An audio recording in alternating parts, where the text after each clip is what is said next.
성경 하나님 말씀 아가서 2장 15절 구약성경 961면 한 절입니다. 함께 한 마음으로 읽겠습니다. 우리를 위하여 여우 포도원을 흐르는 작은 여우를 잡아 우리의 포도원에 꽃이 되었습니다. 아멘.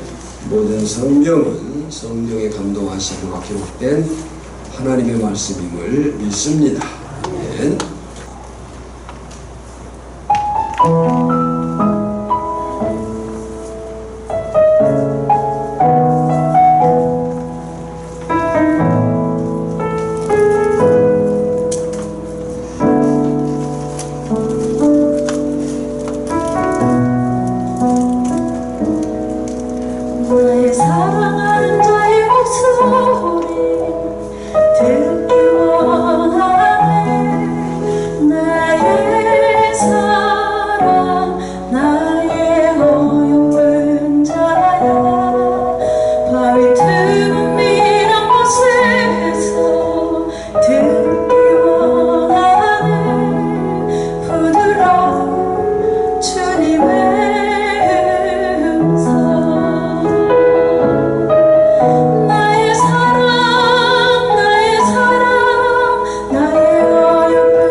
갑작스럽게 본문 아가서를 설교하기 위해서 추모한 일인데 하나님께 영광이 된 줄 믿습니다. 오늘 말씀의 제목은 포도원을 허는 작은 여우를 잡으라. 인사하겠습니다. 사랑합니다. 축복합니다. 자매가 생명을 받고 말씀에 집중하여 은혜 받으시다. 말씀하여 주옵소서. 마음의 문을 엽니다. 듣고 깨닫고 말씀대로 살겠습니다. 아멘. 아마 여기 계신 분들은 다 국민학교를 나오신 분들이에요. 국민학교 시절 뚝을 막은 소년 또는 하를렘의 영웅 소년이라는 이야기를 도덕책에서 읽었을 겁니다. 네덜란드의 동화로 알려져 있지만 1865년 미국의 여성작가 메리 메이푸스 도지가 쓴 한스 브링커 혹은 더 실버 스케이트라고 하는 아동 소설입니다. 네덜란드에는 그 소년의 동상이 여러 곳에 세워져 있다고 합니다. 네덜란드의 한스라는 아이가 이웃집 블라인드 아저씨에게 음식을 갖다 주고 집으로 돌아오는 길에 방둑 밑을 지나게 됩니다. 그때 한스는 방둑에 조그만 구멍이 뚫려 물이 졸졸 새어나는 것을 발견합니다.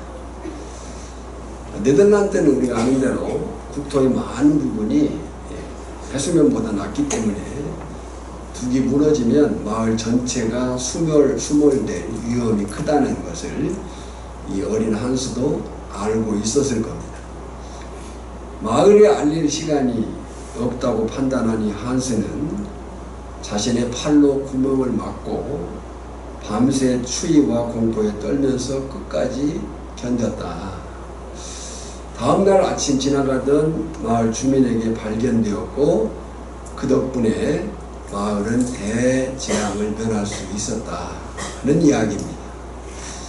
거꾸로 만약에 그 한스라는 소년이 쫄쫄 새는 방뚜기의 물구멍을 대수롭게 생각하고 그냥 지나쳤다면 어떻게 되었을까? 비록 소설이지만 작은 관심과 책임감이 큰 재앙을 맞는다는 이야기는 세계 많은 어린이에게 감동과 희생정신의 가치를 교훈했을 겁니다. 저도 이 이야기를 읽고 제가 살던 마을에 작은 저수지들이 있어가지고 저수지를 지날 때면 혹시라도 물 새는가 이렇게 살펴봤던 추억이 있습니다. 오늘 본문으로 삼은 아가서에 대한 해석은 여러 측면이 있습니다. 나름의 신학적 근거와 해석적 이해가 되는 유익들이 있다고 봅니다. 우리가 속한 합동교단의 신학인 개혁주의 성경신학은 문자적인 창조신학적 의미인 결혼 언약 안에서 남녀가 주고받는 정결하고 거룩한 사랑을 1차 기반으로 삼고 모형론적인 구속사적인 의미로 이 사랑이 궁극적으로 보여주는 것은 신랑 그리스도와 신부 교회의 구속적 사랑으로 확장해서 아가서를 읽습니다. 때문에 오늘은 아가서의 1차적인 배경인 누구나 연인관계를 넘어 신약시대를 살아가는 구속사적이고 교회론적 관점, 특히 그리스도의 몸된 교회를 보호하고 세우는 교회론적인 측면에서 말씀을 묵상하며 함께 은혜를 나누고자 합니다. 앞에서 우리가 본 대로 설교 제목은 본문에 있는 말씀의 문구대로 포도원을 허는 작은 여우를 잡으라 예요. 아가서는 표면적으로는 솔로몬 왕과 술람미 여인의 뜨겁고 순수한 사랑을 노래합니다. 하지만 이 사랑의 노래는 단순히 인간의 남녀 관계만을 말하지 않습니다. 성경 전체의 구속사적인 맥락에서 볼 때에 아가서는 신랑 되신 예수 그리스도와 신부된 교회, 성도의 영적이고 신비로운 연합을 상징합니다. 특히 오늘 본문 15절은 아주 아름답고 평화로운 그림을 떠오르게 하죠. 우리의 포도원에 꽃이 피었습니다. 그랬어요. 포도원에 꽃이 피었다는 것은 얼마 있으면 포도 열매가 주렁주렁 열릴 때가 시작되었다는 뜻일 거예요. 아마 이때는 그 꽃을 어떻게 관리하느냐가 생산량을 결정하는 중요한 시기예요. 동시에 이 표현은 신랑과 신부의 사랑이 점점 무르익어 더 큰 사랑, 아름다운 결실을 향해서 나아갈 때라고 하는 것을 의미합니다. 그런데 이 행복하고 소망이 넘치는 순간에 청천벽력 같은 경고의 메시지가 울립니다. 어떤 경고입니까? 우리를 위하여 여우, 곧 포도원을 허는 작은 여우를 잡으라. 꽃이 피고 열매를 맺으려는 그 결정적인 순간에 포도원을 허무는 여우, 그것도 작은 여우가 침입했다는 거죠. 이 여우, 작은 여우를 방치하면 포도원은 황폐해지고 기대했던 열매는 맺을 수 없게 될 것이 뻔합니다. 그래서 오늘은 이 말씀을 교회론적 관점에서 살피면서 설교하고자 합니다. 성경에서 포도원은 종종 하나님의 백성, 즉 교회를 상징합니다. 오늘날 교회, 그리스도의 핏값으로 세워진 거룩한 교회를 허물기 위한 끊임없이 틈타는 작은 여우들이 있는데, 그 작은 여우들이 무엇이겠는가 라고 합니다. 그리고 우리는 어떻게 이 여우, 작은 여우들을 잡아내어 교회의 거룩함과 영광을 지켜낼 수 있겠는가 라고 하는 거예요. 우리가 이미 DNA로 가지고 있는 오천교회라고 하는 출발이 있어요. 한 사람, 한익수 장로님이란 그 분을 통한 복음의 씨가 113년 세월 동안 세워지고 다듬어지고 가꾸어지고 갖춰져서 여기까지 꽃이 피는 그 시기, 그리고 그 꽃이 전부가 아니고 이제 맺어가야 될 열매들을 바라보는 그 방향성에 교회는 계속해서 서 있어야 된다고 생각합니다. 근데 이런 거룩한 그리스도의 핏값으로 세운 거룩한 교회를 허물고자 끊임없이 틈타는 작은 여우들이 있을 수 있다. 어떻게 이 여우, 작은 여우들을 잡아내서 교회의 거룩함과 영광을 지켜낼 수 있겠는가? 이 시간 말씀을 통해서 나 자신과 우리 교회를 영적으로 진단하고 파수꾼의 사명을 회복하는 복된 시간이 되기를 축복합니다. 먼저 생각할 것은 포도원의 영적 의미는 그리스도의 몸된 교회라는 거예요.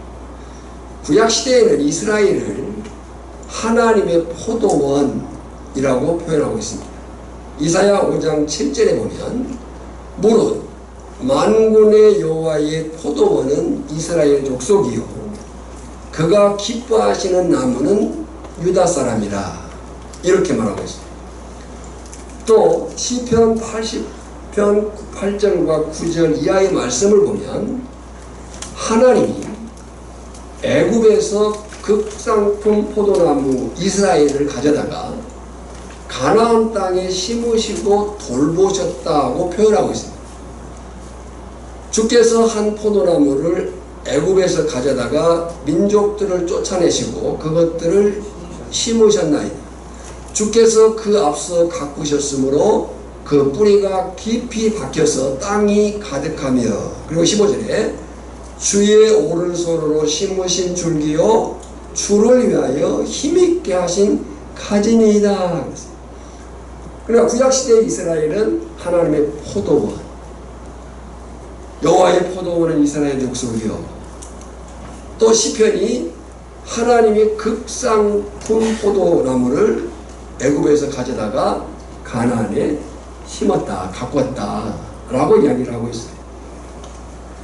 이 포도원의 축복과 사명은 신약시대에 이르러 예수 그리스도의 피로 값주고 사신 교회, 오늘 우리들로 이어집니다. 그래서 예수님도 이렇게 말씀하셨어요. 요한복음 15장 1절에 나는 참 포도나무, 내 아버지는 농부라. 5절에 나는 포도나무여 너희는 가지라. 그래서 요한복음 15장에서 가장 중요한 단어가 뭐냐면 가지의 가치, 가지의 생명력이 어디 있느냐? 오직 나무에 붙어 있을 때라고 하는 사실인 거예요. 성도 간의 사랑이 깊어지며 복음의 열매가 맺기 시작한 그 직전, 포도원에 꽃이 피었다고 하는 것은 바로 그때 교회가 성령의 은혜 안에서 활력 있게 움직이고 영적으로 건강하고 부흥하는, 또 부흥하려는 그 상태를 뜻한다라고 볼 수 있겠지요. 여러분, 하나님께서 5,000교회라고 하는 포도원을 향해 가지시는 목적은 분명하다고 믿습니다. 무엇이겠습니까?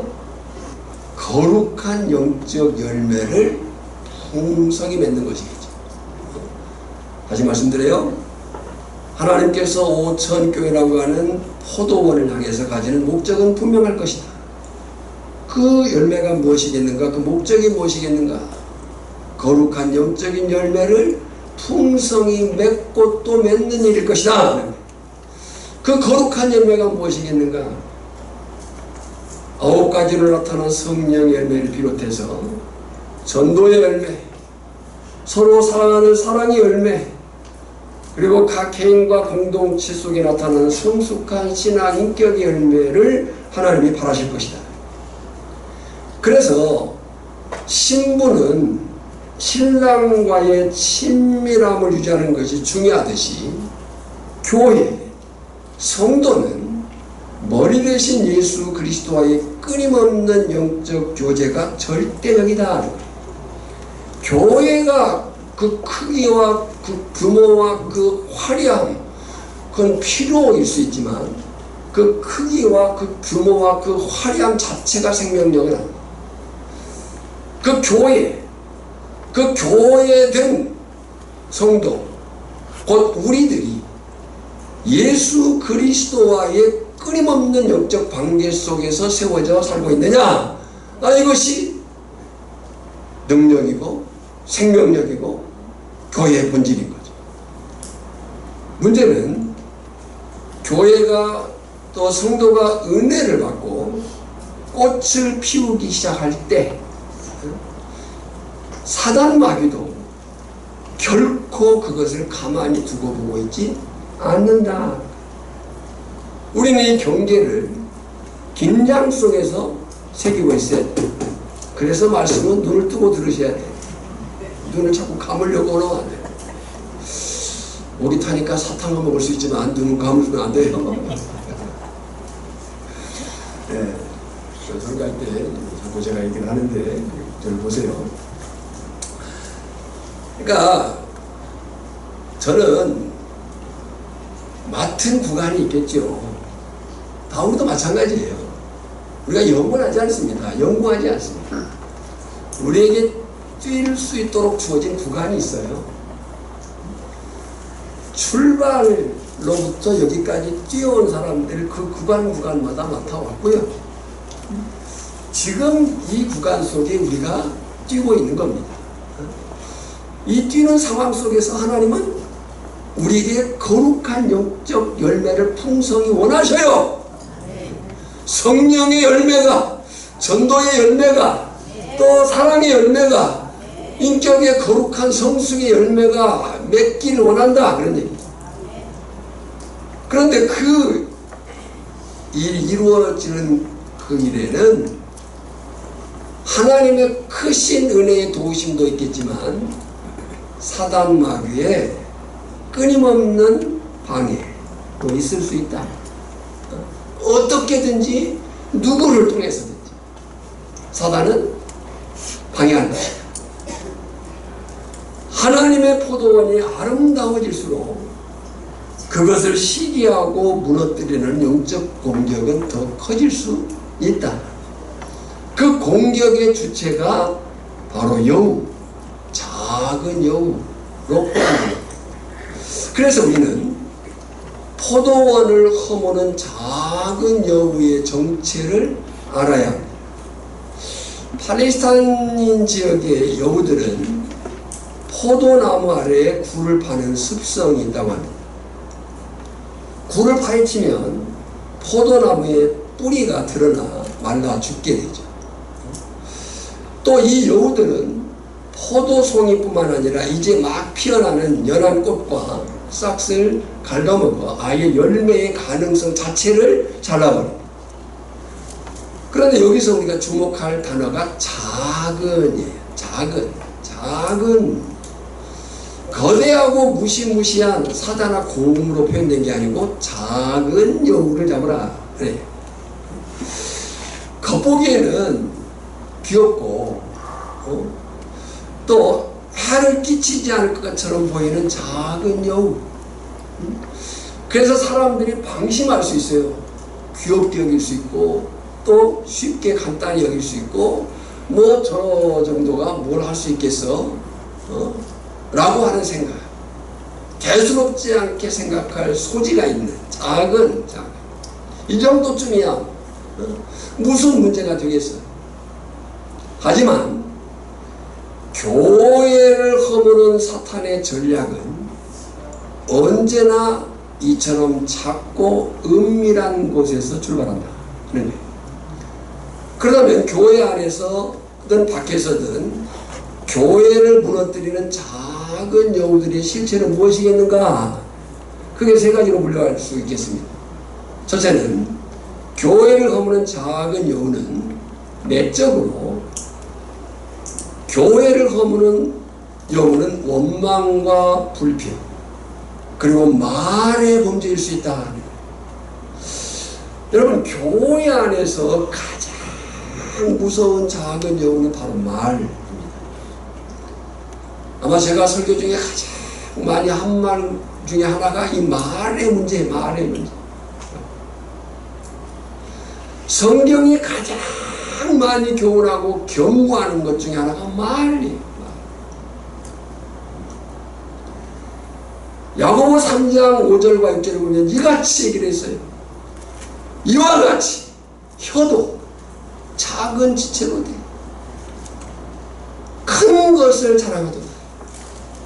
보라 얼마나 작은 불이 얼마나 많은 나무를 태우는가. 혀는 곧 불이요 불의의 세계라. 혀는 우리 지체 중에서 온몸을 더럽히고 삶의 수레바퀴를 불사르나니 그 사르는 것이 지옥불에서 나느니라. 사람이 살다 보면 피차에 서운함이 있을 수 있죠. 문제는 이 서운함이 입 밖으로 나와서 원망과 불평이 되고 험담이 되고 다툼으로 번질 소지가 있다. 이 말은 안 해야 되는데 그럼 하지 말아야 됩니다.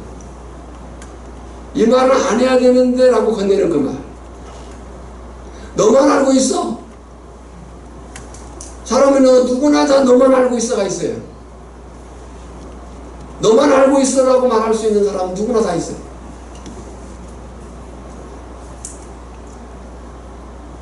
이것이 교회에 뿌린 사랑과 화평을 갉아먹는 자원 여우일 수 있다는 거예요. 아무리 뜨겁게 기도하고 전도한다 해도요, 성도 간의 말로 상처가 생길 수 있죠. 성도 간의 말로 상처가 생기면요, 포도원의 꽃들은 순식간에 떨어집니다. 몇 번 말씀을 드렸어요? 우리가 마을에서 100번 전도하는 것보다 한 번 싸우면 그 파괴력은 엄청납니다. 한 번 싸우면요, 맨날 싸우는 사람이에요. 한 번 싸우잖아요, 맨날 싸우는 교회가 돼요. 10년 전에 싸웠잖아요, 지금도 싸운다고 얘기를 하는 거예요.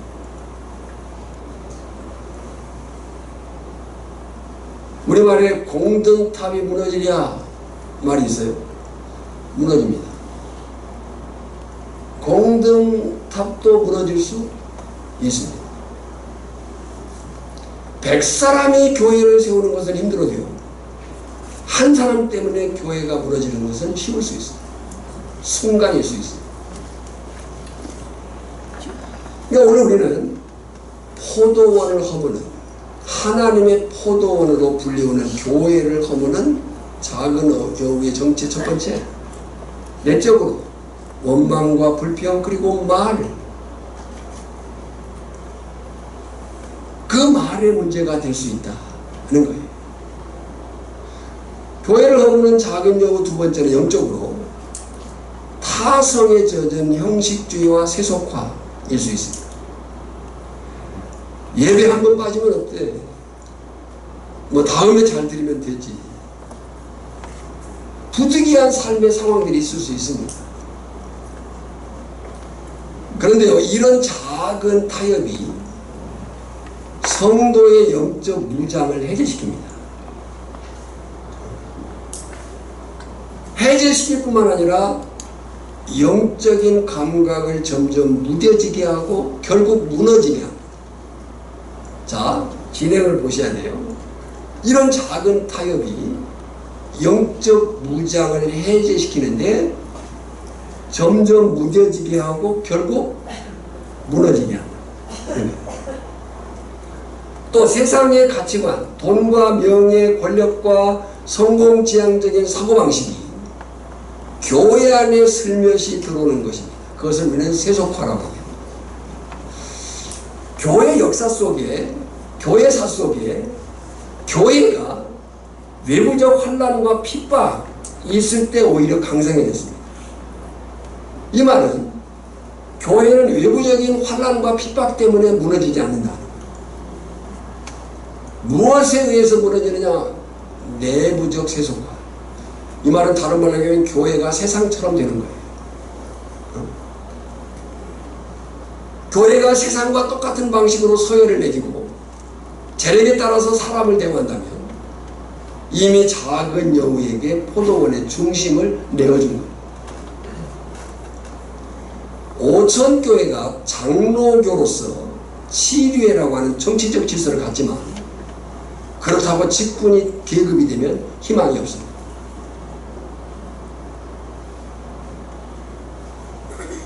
내가 갖게 된 직분은 영광이에요. 영광으로 여기시기를 바랍니다. 근데 그 영광은 특권이 아닙니다. 역할입니다. 직분이 크다고 생각할수록 그 역할이 커지는 겁니다. 무거워지는 거죠. 교회를 허무는 작은 여우 세 번째는 진리 안에서 은밀한 중에 들어오는 비진리와 이단 사상입니다. 초대교회 때부터 지금까지 교회를 가장 위협했던 여우는 거짓 가르침이었습니다. 사도행전 15장, 우리가 사도행전을 보면 이제 복음이 스데반에 의해서 설교되고 확장되고 환란을 위해서 흩어지죠. 그리고 사도행전 9장에 가서 사울이라고 하는 인물이 등장해서 그가 드디어 세계 선교를 향해 나아가기 시작합니다. 그래서 13장부터 세계 선교 소아시아적으로 복음 퍼져나가죠. 근데 그때 교회를 어지럽히는 어떤 사람들이 등장합니다. 사도행전 15장에 보면 그들에 대해서 이렇게 표현하고 있습니다. 유대로부터 내려온 어떤 사람들이, 이 어떤 사람들이 바울의 복음 사역을, 초대교회의 그 복음 사역을 방해했어요. 또 갈라디아서 1장에 보면 다른 복음을 전하는 어떤 사람들이 문제였어요. 그래서 우리 갈라디아 교회 이단을 가만히 들어온 이단이라고 표현해요. 슬그머니 들어온, 안 그런 척하고 똑같은 척하고 괜찮은 척하고 들어온 그 거짓 가르침의 이단들. 여러분요, 사단 마귀가 우리가 그 옛날 소설이나 영화나 드라마를 통해서 남양 특집을 많이 했어요. 요즘에는 뭐 하긴 하지만 옛날 막 그렇게 그런 모습은 아니죠. 막 하얀 소복 입고 피 질질 흘리면서 막 머리 풀어 외치고 그런 귀신이 내 앞에 나타난다면 그건 아무것도 아니죠. 근데 그렇지 않습니다. 사단 마귀는 처음부터 예수 믿지 마라, 뭐 거칠게 다가오지 않습니다. 여러분도 제가 신천지에 깊이 빠진 사람과 대화를 한 적이 있어요. 그러다 이제 교회로 왔어요. 그분의 말이 뭔지 알아요? 별로 틀린 게 없어요. 별로 틀린 게 없다는 거예요. 아예 처음부터 틀렸더라면 안 가겠죠. 처음에는 진리에 조금 거짓을 섞는 거예요. 그런데 이 작은 누룩, 거짓 가르침 이단 사상이 온 정의에 퍼져서 결국 교회 전체를, 교회 정체성을 송두리째 흔들게 됩니다. 기억하십시오. 교회는 바른 신앙이 본질입니다. 신학이 중요합니다. 교회는 바른 신학이 중요하고 그 신학에 교회의 생명력이 달려있습니다. 그래서 특히 장로님들은 신학의 경계를 아셔야 됩니다. 공부하셔야 됩니다. 아무리 규모를 갖추고 화려한 건물을 갖게 되고 조직이 주어진다 한다 할지라도 거짓된 신학이 들어오면 그 공동체는 금세 무너집니다. 말씀드린 대로 교회를 100명이 세우기는 힘들어도 한 명이 무너뜨릴 수 있습니다. 그 순간입니다. 정신을 차려야 됩니다. 그런 면에서 아무 생각 없이 예배하면 안 됩니다. 아무 생각 없이 예배하면 안 된다. 정신을 차리고 목사의 설교를 들을 때에 과연 그러한가 해서 부단히 살펴야 되는 거예요. 그렇게 예배하는 것을 성경은 영이시오 살아계신 성부 하나님께 진리이신 예수 그리스도를 아는 참된 지식과 중보에 힘입어 성령의 다스림과 인도하심에 온전히 사로잡혀드리는 삼위일체적 예배, 참된 예배라고 얘기합니다. 우리가 신앙생활하면서 갖는 영적 위험들이 있는데 그 영적 위험 중에 하나가 뭐냐면 예배를 통해서 받은 은혜를 말 몇 마디 때문에 또는 분위기나 자기 기분에 따라서 은혜를 받았다라고 생각하는 것처럼 위험한 거예요. 정신을 차려야 됩니다. 과연 그러한가야? 왜 부단히 성경을 보게 하고 또 봐라고 얘기하느냐? 목사는 온전치 못합니다. 부단히 다시 점검하고 또 점검해야 될 사람입니다. 저는 개인적으로 설교를 하고 나서 주일 오후에 집에 가서 복기합니다. 제 설교를 복기하죠. 할 말을 했느냐보다 안 할 말을 했느냐를 살핍니다. 이 싸움은 우리에게 필요한 싸움인 거예요. 우리가 예배를 은혜롭게 드렸다. 그 은혜라는 말, 은혜롭다는 말이 몇 마디의 말, 내 감성을 터치해주는, 내 감정을 돋구어주는, 내 기분을 좋게 하는 그 몇 마디 말이 있지 않다. 은혜는, 설령은 내 죄가 지적되고 내 잘못이 정말 찔려지는 그 사실의 아픔을, 통증을 느낄 때 오히려 그것이 은혜일 수 있다.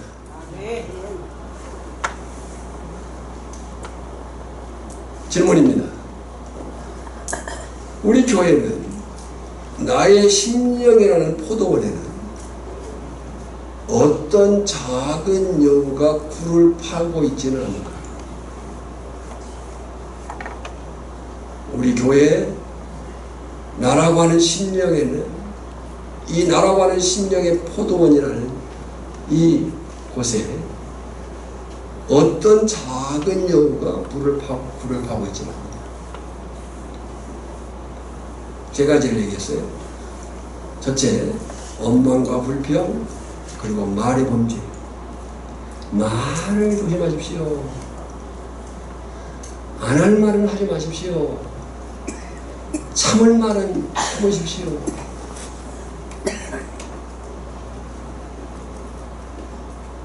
뱉어놓고 후회하지 말고 생각하고 말하십시오. 타성에 젖은 형식주의와 세속화, 비진리와 이단사상. 교회는 이 분명한 경계를 가지고 있어야 된다. 이 정도면 괜찮겠지 하는 죄악된 습관, 용서하지 않는 미운 감정, 그것들이 하나님의 포도원을 뿌리채 흔들고 있는 작은 여우들일 수 있다는 거예요. 다툼이 있었습니까? 회개하십시오. 화해하십시오. 하나님께 회개하는 겁니다. 화해는 그 사람하고 하는 겁니다. 하나님 앞에 용서를 구해야 됩니다. 뿐만 아니라 그 당사자에게 용서를 구해야 됩니다.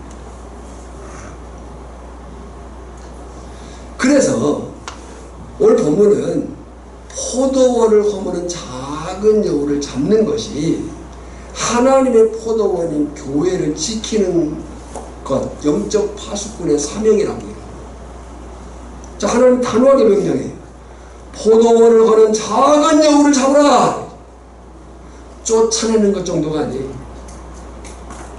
강력한 신앙적 촉구에 생포하든지 진멸하든지 다시는 포도원에 얼씬거리지 못하도록 확실하게 처리하는 뜻이에요. 어떻게 해야 되겠어요? 첫째, 교회는 철저한 영적 분별력을 가져야 된다. 왜요? 앞에서 말한 것처럼 작은 여우, 이단의 거짓 가르침이나 세상의 가치관은 어두울 때 은밀하게 움직인다. 낮에는 숨어있다가 밤에 어두움을 이용해서 활동한다는 거죠. 평상시에 가만히 있다가 어떤 결정적인 문제가 있을 때 반드시 그 본색을 드러내게 됩니다. 그래서 이 작은 여우를 잡으려면 빛이 필요해요. 그 빛이 뭐예요? 하나님의 정확한 말씀이에요. 그리고 성령의 조명하심이에요. 그래서 교회는, 특히 지도자들은, 중직자들은 영적으로 항상 깨어있어야 됩니다. 장로님들은 더욱 깨어있어야 됩니다. 지금 수고하시는 것처럼 더 수고하셔야 됩니다. 우리 교단원법 그 장로의 자격, 그 장로의 역할에 있어서 1번이 뭐예요? 신령적 사실을 통찰한다요. 부단히. 그래야 교회 안에 들어오는 세상적 조류나 성도 간의 갈등의 조짐을 영적으로 신속하게 분별을 낼 수 있다. 두 번째는 죄에 대한 민감함으로 단호히 대처해야 된다. 작다고 해서 방치해서는 안 됩니다. 나중에 괴물이 됩니다. 포도원을 통째로 살필 수 있어요. 우리 마음과 교회 공동체 안에 작은 죄의 징후가 보일 때 즉시 예수 그리스도의 보혈의 공로를 의지해서 회개하고 끊어내요. 에베소 4장 27절에 보면 마귀에게 틈을 주지 마라 그랬어요. 틈을 주지 마라 그랬어요. 틈을 주지 않는 것이 바로 여부를 잡는 첫걸음입니다. 세 번째는 공동체적인 연대와 기도의 울타리가 필요합니다. 오늘 본문에 주목할 표현이 있어요. 위하여, 이 위하여는 목적구예요. 위하여. 근데 그 위하여 누구를 위하여요? 우리를 위하여, 나를 위하여 이렇게 말하지 않았습니다. 여러분, 교회는 독불 장군들의 집합소가 아니에요. 예수의 피로 한 몸 된 유기적 생명체예요. 우리가 서로 몸이 구별되지만 분리되지 않듯이 우리의 몸은 다 얼굴, 팔, 다리, 목, 사지, 백체, 오장육부, 뼈, 마디, 골수, 힘줄, 핏줄 구별되죠. 그러나 분리되지 않습니다. 한 몸을 이루고 있어요. 그러니까 그리스도의 몸된 교회의 지체인 성도는 구별돼요. 서로가 달라요. 그리스도와 서로가 연합되어 있지만 각자의 정체성을 가지고 있습니다. 그걸 우리 연합이라고 해요. 합일이 아니에요. 연합이에요. 그러나 그 구별되지 않지만 분리되어 있고 분리되어 있지만 구별되지 않는 구별된 생명 공동체. 그래서 나만 잘났고 내가 최고고 내 말은 옳고 내 방법대로 해야 되고 이런 신앙은 위험하다. 요즘에 제가 어떤 그 글을 보는 가운데 이런 글이 있더라고요. 나쁜 사람이 누군가? 나뿐인 사람. 나쁜 사람이 누구라고요? 나쁜 사람이 누구냐? 나뿐인 사람이라는 그 그림 메시지가 있는 걸 봤어요. 어쩌면 그런 신앙이 작은 여우일 수 있다. 아닙니다.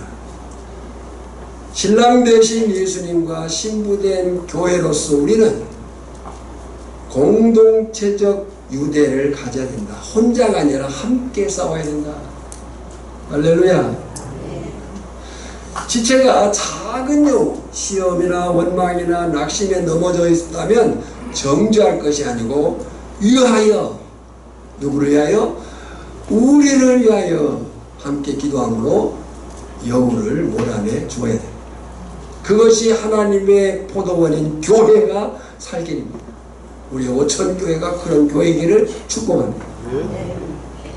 우리는 이 세계관이라는 관점을 가지고 있잖아요.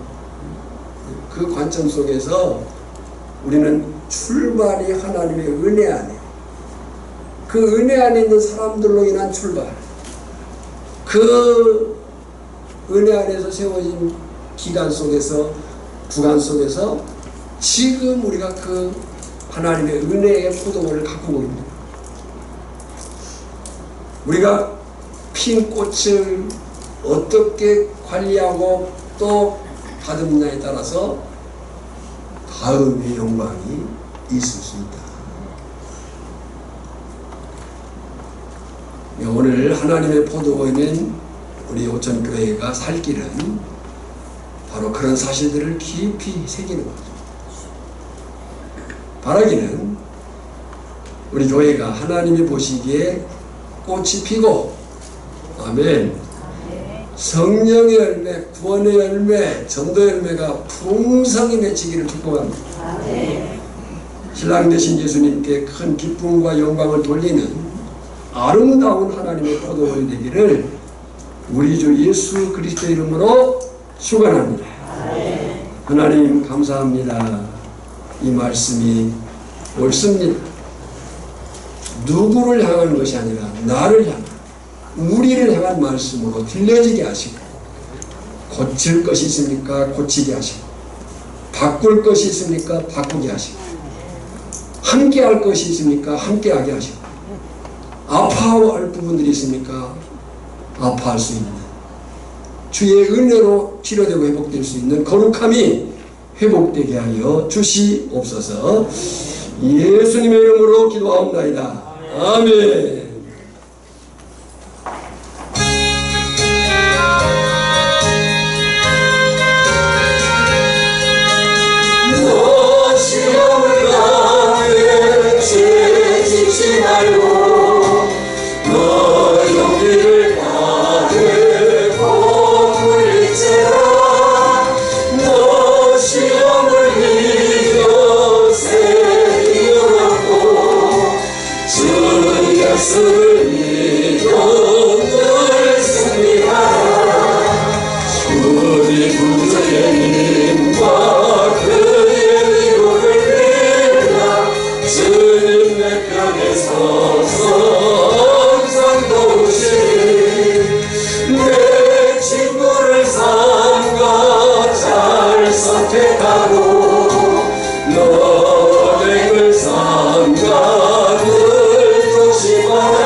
심지 말고 늘 전진하라.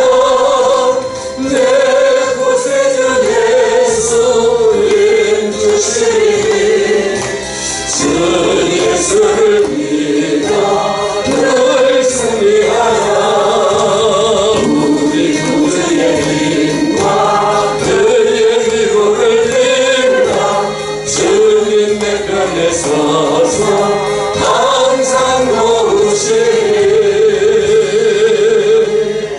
아멘. 이제는 우리 구주 예수 그리스도의 은혜와 성부 하나님의 크고 놀라우신 사랑하심과 살도록 깨닫도록 능력 주시는 성령의 기름 부으심이 오늘 다시 말씀 앞에 세워져 믿음으로 살기를 다짐하는 우리 사랑하는 성도들 심령, 신령과 가정과 산업이 우리 오천교회 공동체 위에 이제부터 영원까지 항상 함께 있을지어다. 아멘.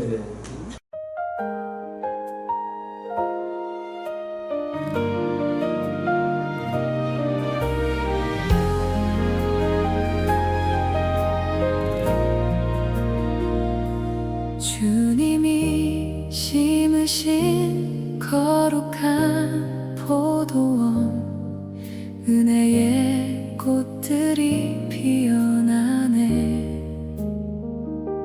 십자가 사랑으로 세우신 교회, 주님의 기쁨 되기를 원하네. 참 포도나무 되신 예수님 안에 우리의 생명이 이어지고 성령의 바람 불어오는 곳마다 사랑의 열매 맺게 하소서. 작은 틈도 내어주지 않게 하시고 작은 죄도 품지 않게 하소서. 주의 말씀 빛으로 비추사 우리의 마음 지켜주소서. 포도원을 허는 작은 여울을 잡으라. 주님의 거룩한 교회를 지키라. 우리를 위하여 함께 기도하며 한 마음으로 주만 바라보리.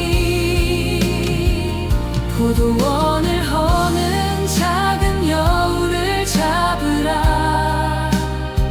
성령의 열매 풍성히 맺게 하소서.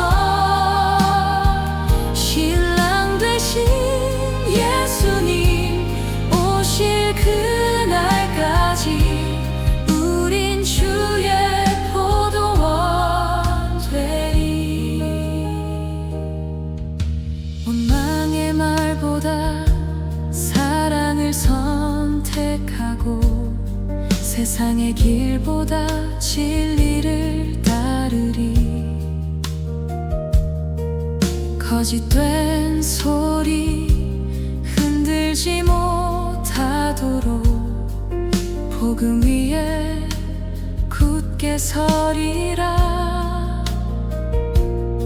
넘어진 지체 손 내밀어 일으키고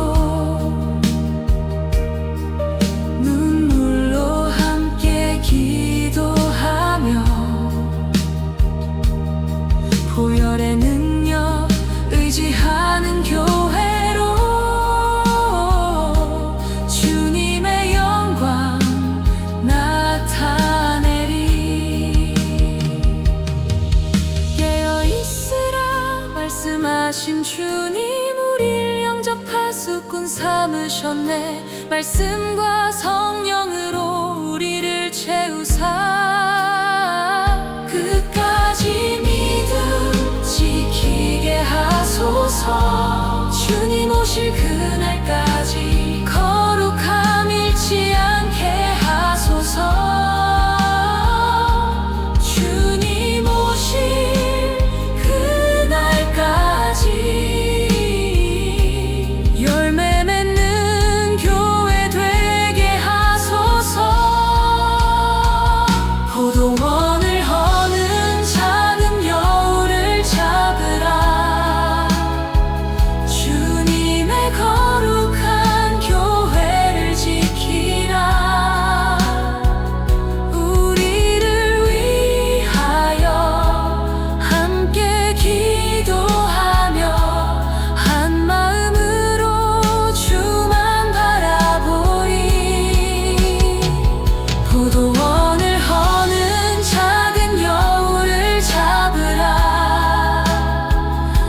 수